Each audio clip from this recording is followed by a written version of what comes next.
Everyone, my name is Michelle Garrett. I am the owner of MD Garrett Enterprises, and I work in Columbia, South Carolina from home as a full-time entrepreneur. Thank you so much for joining in. I wanted to jump on and have a conversation because this came up in one of the groups that I'm a part of. Hey, Chandra. Hey there, Trinity Scribe. So thank you for joining in.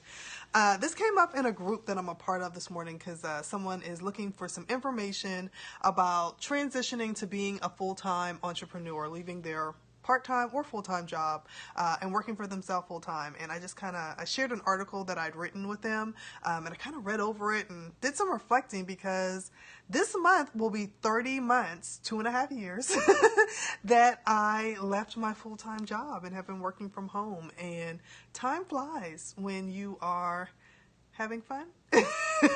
It's been a journey. It's been an experience. I'll definitely say that. Hey there. Thank you so much for joining in. And so this is going to be a two-part conversation. So I wanted to come on first and share what I did wrong, what I underestimated when I made the transition 2.5 years ago, and what I've done right, and kind of some lessons, so maybe 3 parts, some lessons that I've learned throughout the journey. I'm excited because I'm planning to do some type of celebration this month because it's Christmas and it's the holidays, and I like to do fun things and get people together. So I'm thinking I'm going to do like a 30-month celebration with some of my friends and family that have supported me throughout the past 2.5 years, and just have an excuse for us all to get together and see each other and hug and love on each other and celebrate me.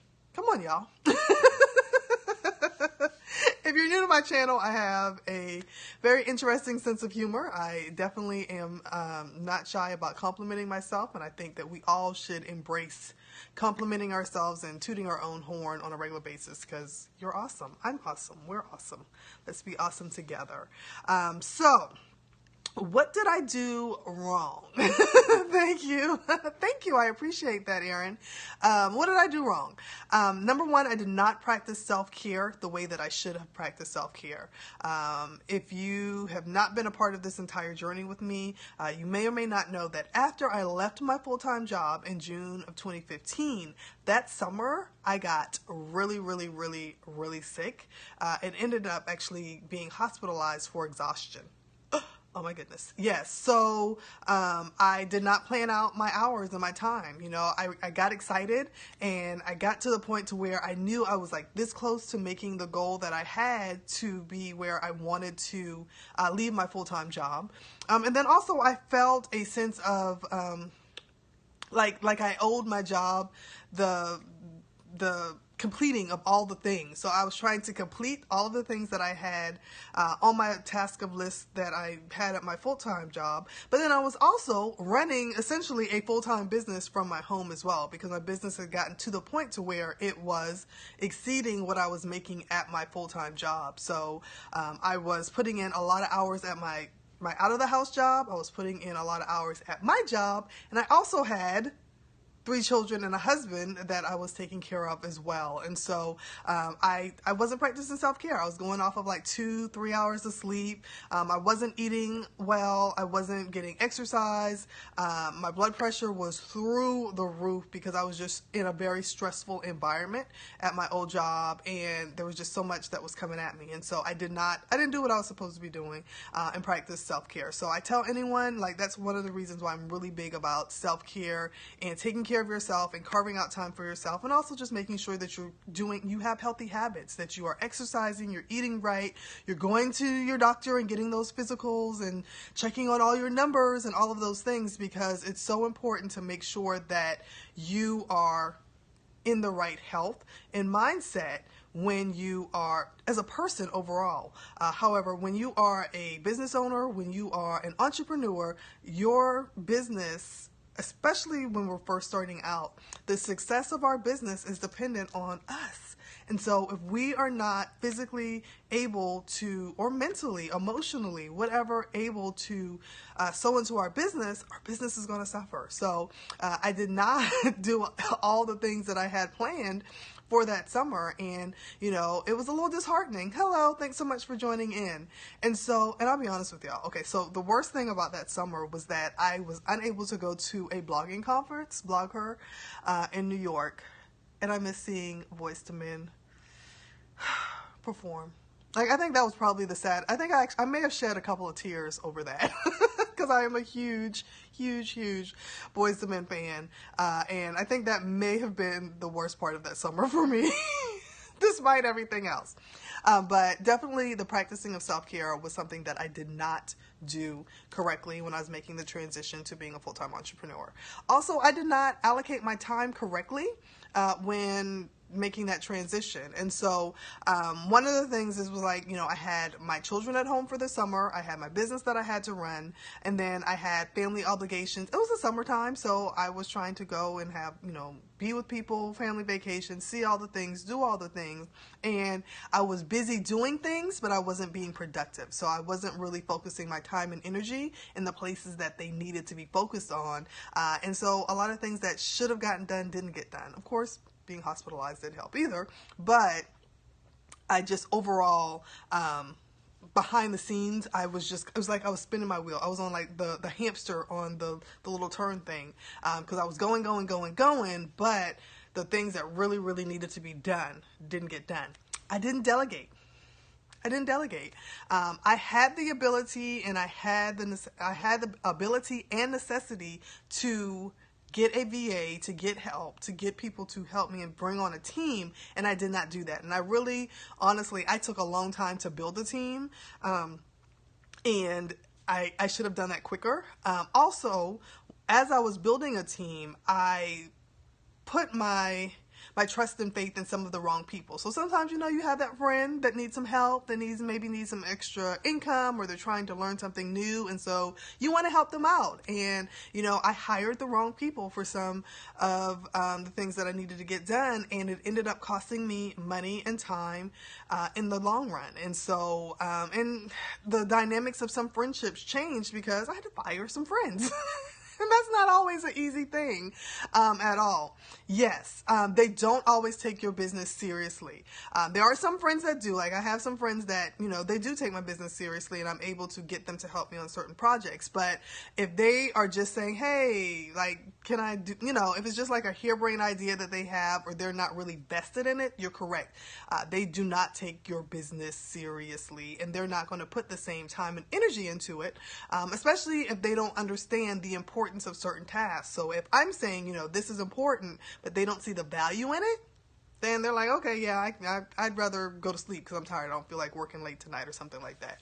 So definitely, and I'm glad you made that statement, because I think making sure that when we're giving tasks to people, so even when I have like the VAs that I have now, I let them know if they're not familiar with my business or the type of business that I have, I let them know why this is important to me. So I'm giving you this task because it's important for me to have a regular presence on social media, or it's important for me to, have regular contact with my subscribers so that they know that I'm here and they know that I'm vested in them, and that, I want to know what's going on in their life and have them connected to my website, because I also need them to click onto my website and read my articles and connect and engage with me. So making sure that we let people know why certain things are important. And that comes from like my corporate training as well. It's like, with employees, when I was in a 9-to-5, it was easy for me to say, you need to do this report. But when I told them, hey, you need to do this report because it impacts these, it impacts these other things, and, other people are depending on it, and they need this report so they can run their report. So a lot of the things that I had to do in my roles as a supervisor and manager from other positions in the past have really come into play. Good morning, Coach Mo. Good to see you. It really has helped me within my business as well. So just a quick recap, some of the things that I did wrong in my journey to being a full-time entrepreneur. For those of y'all who are just joining in, I did not practice self-care the way that I was supposed to, and that's really a really big reason why I am so big on self-care to my fellow entrepreneurs and making sure that we're taking care of ourselves. I did not hire the right people, and I also did not create a team at the right time. And then I just, I did not allocate my time and energy in the way that it should have been allocated.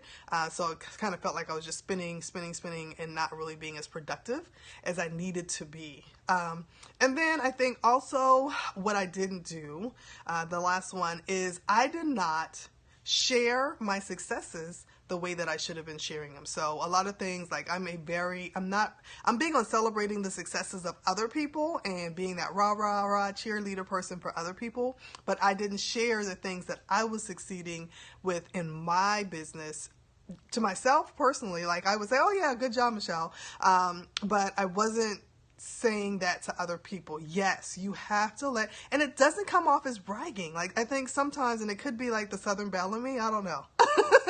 But sometimes, we think that it's like, oh, if I tell people that I'm doing this, or it comes off a certain way, either A, you may have other people that are in your circle. Hey, Benicia, thanks so much for joining in. You may have other people in your circle that are struggling to get to a certain milestone or something similar that you're trying to do.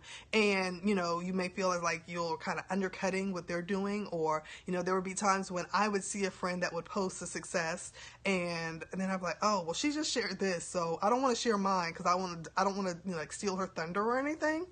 There's enough thunder, light, rah-rah, hoorays, all of that stuff for all of us. So if something really, really, exactly, be you.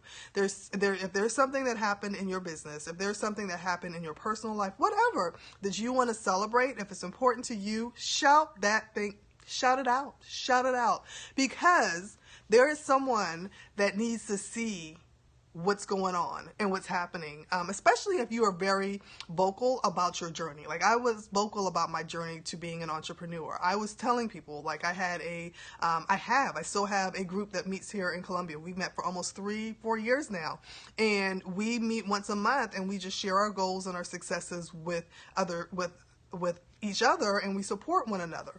But because I was sharing just what I was doing with my business online, people had connected with my website. People had connected with me via social media, and they knew that I was building this business by sharing. You're in Charleston?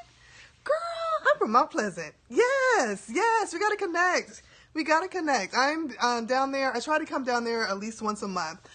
If I spread it out too long, my daddy gets on me. And he starts sending me pictures of all of the stuff that he's cooking and I'm missing out on.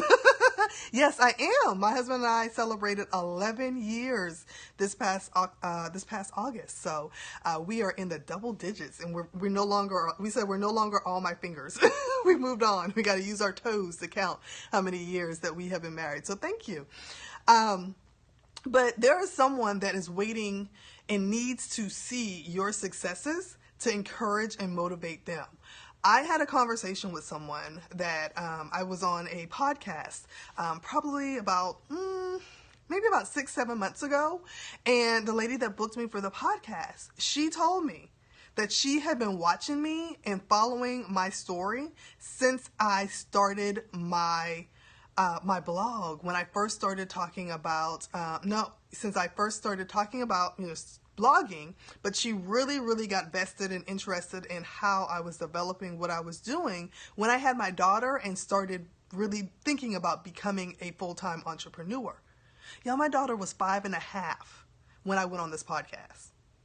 So she had been following me. She had been getting my emails. She had been, reading my articles. She was looking at what I was posting on social media. She never interacted. I think she may have sent me a friend request like maybe 6 months before I was on the podcast. I knew her because we had the same circles, but we just kind of floated around each other. But she told me that my story was inspiring to her, and she had been watching what I've been doing for 5.5 years. Oh my goodness. And I was floored because I was like, oh. And then I started thinking like, well, what have I been sharing over the past 5.5 years, and it helped me a lot because if she's that one person that's been watching my story and seeing how my journey is developing, that means that there are others as well. And so that encouraged me and motivated me to say, you know what, I need to continue sharing my story. I need to continue not only just sharing my successes, because I share my successes, but I also share those things that I'm struggling with and how I overcome them. I think Benicia did a scope not too long ago about when we were talking about just, when we're struggling as an entrepreneur and being careful about what we share online. It's one thing for me to just share, you know what, this is a horrible day. Or, I had, a terrible experience trying to do XYZ. don't just do that. Okay. If you're going to share, especially if you're building and cultivating a community, when you let them know the lessons and how you're growing from what you're doing. And that's one thing, like I love to teach, I love to learn, and I love to absorb information and share that knowledge with other people. So it comes naturally for me. I'm always finding a lesson and a blessing in the experiences that I have.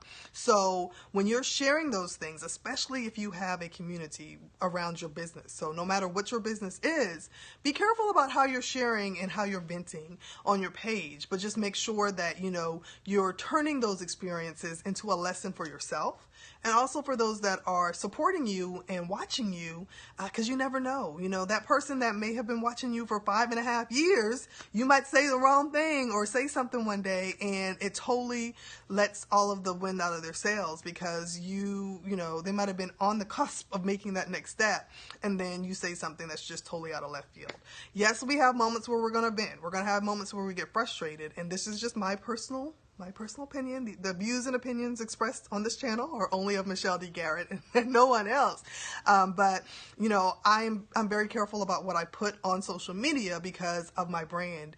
Not only of my brand, but just of how I am as a person. I am generally an upbeat and positive person. I love to, look at the positive. I love to see what are the benefits of something? How can I grow from this experiences? That's not when I turn off this camera, that's not somebody different. That's just who I am.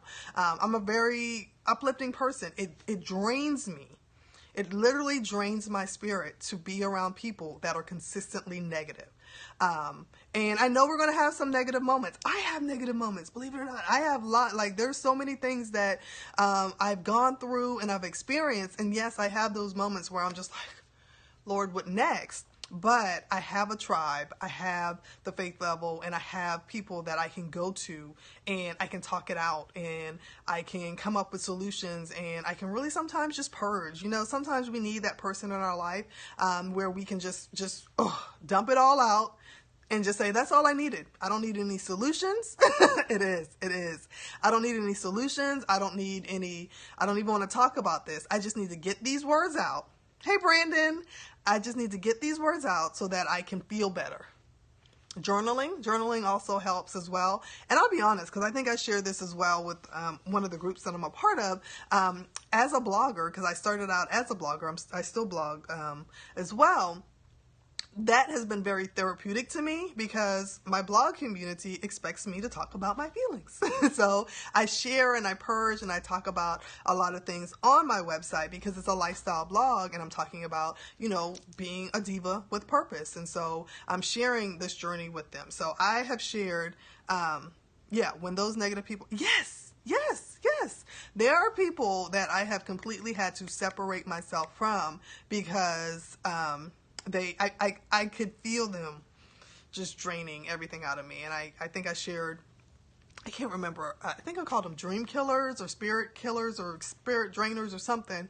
But there was a couple of friends that I have to go check that out. I have to. There were a couple of people that I had in my life where as soon as I saw a text message from them, they didn't even have to call me.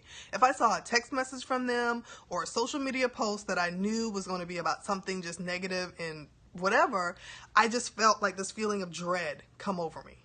And it was just like, oh my gosh, I can't. And so when I identified that, I had to remove them. So I think that might be another thing that I did wrong when I first transitioned to... Yes, that is another thing that I did wrong when I transitioned to being a full-time entrepreneur is that I kept too many of the wrong people around me. People that didn't understand the journey that I was on, people that didn't get it. They didn't get it. They just didn't understand it.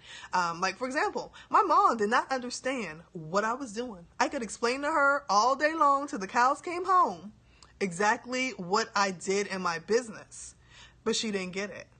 But I will say this, the one thing about her is even though she didn't get it, she still spoke positivity into me. She was still praying for me. She was still sowing into me just emotionally, even though she didn't understand what it was.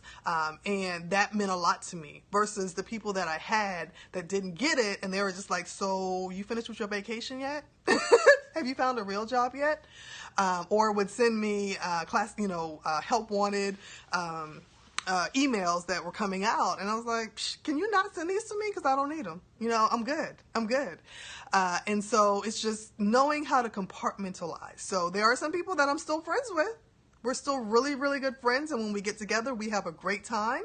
However, I don't talk business with them because they don't get the journey that I'm on. It's not theirs to get, so it's totally okay. And I had to learn not to put them in that box that they weren't equipped to fit in. And so I don't. I have cultivated a great community of fellow entrepreneurs that get this journey. So if there's something that's entrepreneurial like that I'm struggling with, I can go to them and they'll understand it, and we can talk about it, we can vent about it, we can move on and learn and grow together versus me trying to talk to someone where it sounds like I'm talking Greek to them as well. Okay, so I hope this helps someone. Like I said, I was just sharing some of the things that I got wrong. I'm going to share on Twitter the link to the article that I wrote, because when I first made the transition to being a full-time entrepreneur, I shared just kind of like some of my journey and some of the lessons that I learned. So if you're following me on Twitter, you'll see it. It's at Divatude on Twitter. My name was not available. I tried. And I've had at Divatude as well. My blog is Divas with a Purpose. And that's my baby. Like that's a whole nother periscope. But you're welcome. That blog brought me through so much. Like it has been, and that's why I'm kind of still growing with it, and it's evolving into something that I never thought that it would be. But that is what opened the doors to me becoming a full-time entrepreneur. That is what kind of shaped my mindset and helped me to connect with some amazing people so that I'm able to do a lot of the things that I currently do. So I'm thankful for that opportunity. And honestly, y'all, my blog started when I was sitting home one day. I had been up all night long with my my youngest son.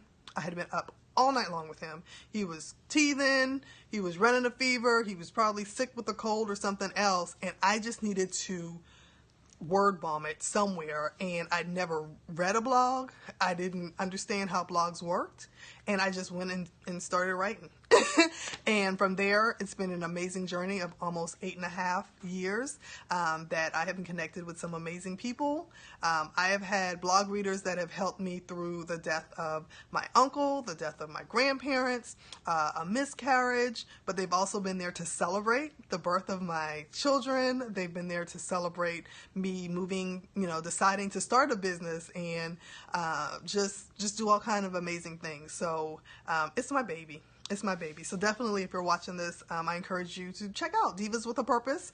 We are on Facebook as well, same name, and I would love to connect with you over there. All right, thank you. I appreciate you for jumping on. I'm gonna jump off and check out the scope that you did as well, because I want to connect, especially if you're in Charleston. Yes, Geechee girls unite. See, I almost let it all just, because somebody watching this will be like, what language is she speaking? And Chandra is, her handle is Geechee Gala, I think. A Geechee girl. Hey Mara, thanks so much for joining in. And so all of us Geechee girls, we gotta connect and support one another. You all have a wonderful day. I will be back on probably about 12:20ish or so. I'm gonna be a Gullah girl. Thank you. Not having enough coffee. You know how I am. I'll be back on about 12:20ish or so with the live stream squad. We're going to be talking about our favorite entrepreneurial books that have made a difference in our life. And I'm supposed to only pick 3. Y'all, that's only some of what I've been reading lately. So I've got to pick 3. I've got to narrow it down to 3 to share with y'all. So hope you can come back on. If not, you can watch the replay. I appreciate you, and I'll talk to you later. Bye, everybody.